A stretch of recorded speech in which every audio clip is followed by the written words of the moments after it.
मौत की पटरियों पर वोटों की फसल, सुशासन के दावों की उड़ती धज्जियां। राया की जमीनी हकीकत। राया धर्मनगरी के विकास अमृतकाल सुशासन के दावों के बीच राया कस्बे की सूरजगोंगा रेलवे रोड पर एक ऐसी बस्ती बसी है जहां जिंदगी हर पल मौत से आंख मिचौली खेलती है।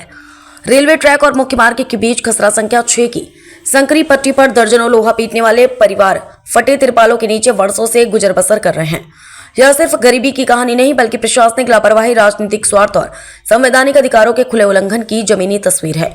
कागजी पुनर्वास का सफेद झूठ याद देखने को मिला जब वर्ष 2017 में एसडीएम महावन की रिपोर्ट में दावा किया गया कि परिवारों को आवाज देकर हटा दिया गया है, लेकिन लगभग 9 वर्ष बीत जाने के बाद भी ये लोग आज भी खुले आसमान के नीचे जिंदगी मौत के बीच जीवन यापन कर रहे हैं।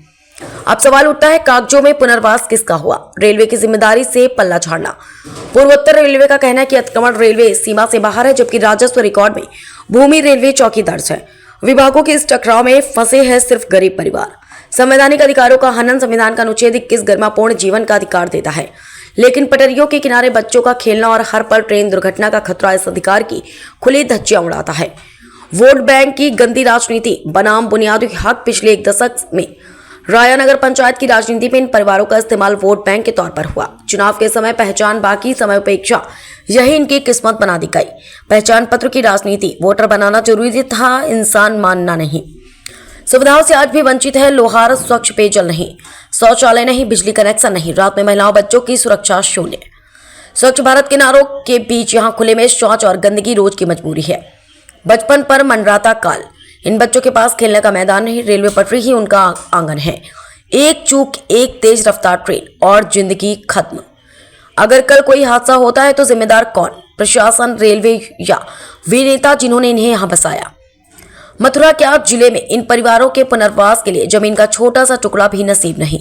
नगर पंचायत सीमा में होते हुए भी पानी, बिजली, शौचालय की व्यवस्था क्यों नहीं की जाती? ये सिर्फ चुनावों में वोट बैंक के रूप में प्रयोग करने के बाद कोई सुध लेने वाला नहीं। एसडीएम महावन मांड 2017 की रिपोर्ट पर कार्रवाई कब? जनप्रतिनिधि के नागरिकों के लिए सुरक्षित छत की कोई योजना दे पाएंगे या ये सिर्फ वोट तक ही सीमित है? कड़वा सच, क्या ये भारतीय नागरिक नहीं है? क्या इन्हें गरिमा से जीने का अधिकार नहीं है?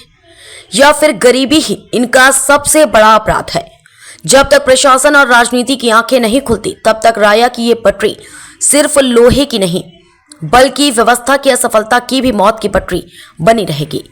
यहाँ के लोग बताते हैं कि सैकड़ों बार नगर पंचायत शिकायत लेकर जाते हैं, लेकिन कोई सुनवाई नहीं हो पाती। धुतकार कर भगा दिया जाता है। आखिर ये।